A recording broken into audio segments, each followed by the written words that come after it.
ময়মনসিংহের ত্রিশালে হঠাৎ করে বৈদ্যুতিক এসটি লাইন সংযোগের সরকারি সিদ্ধান্তে চরম বিপাকে পড়েছেন স্থানীয় ফিশমিল মালিকরা।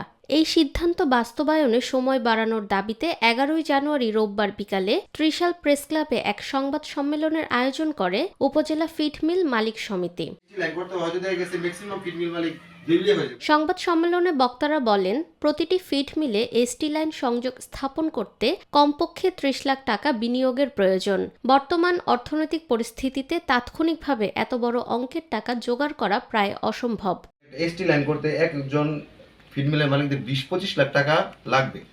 এই ২০-২৫ লাখ টাকা এই মুহূর্তে একটা ফিড মিলের মালিকদের জন্য জুলুম হয়ে যাচ্ছে। তারা অভিযোগ করেন, পূর্ব প্রস্তুতি ছাড়া হঠাৎ এই ঘোষণা তাদের ব্যবসায়িক অস্তিত্বকে সংকটে ফেলেছে। বক্তারা সরকারের কাছে এই সংযোগ স্থাপনের জন্য অন্তত ৬ মাস সময় চেয়েছেন। তারা আশ্বস্ত করেন যে ৬ মাস সময় পেলে পর্যায়ক্রমে সকল মিল এই সংযোগ স্থাপনে সক্ষম হবে। পর্যাপ্ত সময় না দিয়ে সংযোগ বিচ্ছিন্ন বা বাধ্য করা হলে অনেক ফিড মিল বন্ধ হয়ে যাওয়ার উপক্রম হবে।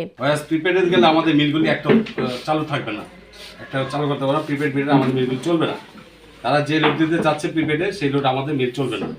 তো আমরা চাচ্ছিলাম যে ওনাদের কাছে একটু সময় চাচ্ছিলাম, প্রার্থনা করছিলাম যে ১ বছর সময় দিলে এর মধ্যে আমরা এটা প্রিপেড মিটার, কারণ হচ্ছে প্রিপেড মিটার যখন চলবে না তখন আমাদের এসটি লাইন করতে হবে। মিলগুলো বন্ধ হয়ে গেলে ফিডের সংকট তৈরি হবে এবং এর সরাসরি প্রভাব পড়বে সাধারণ মৎস্য চাষীদের উপর, যা স্থানীয় অর্থনীতিতে ধস নামাতে পারে। বক্তারা সংবাদ সম্মেলনের মাধ্যমে সংশ্লিষ্ট কর্তৃপক্ষের কাছে মানবিক দিক বিবেচনা করে দ্রুত এই সময়সীমা বাড়ানোর দাবি জানান।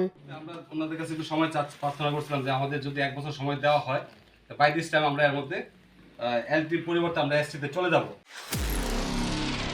নিরপেক্ষ, সত্য প্রকাশে আপোষহীন।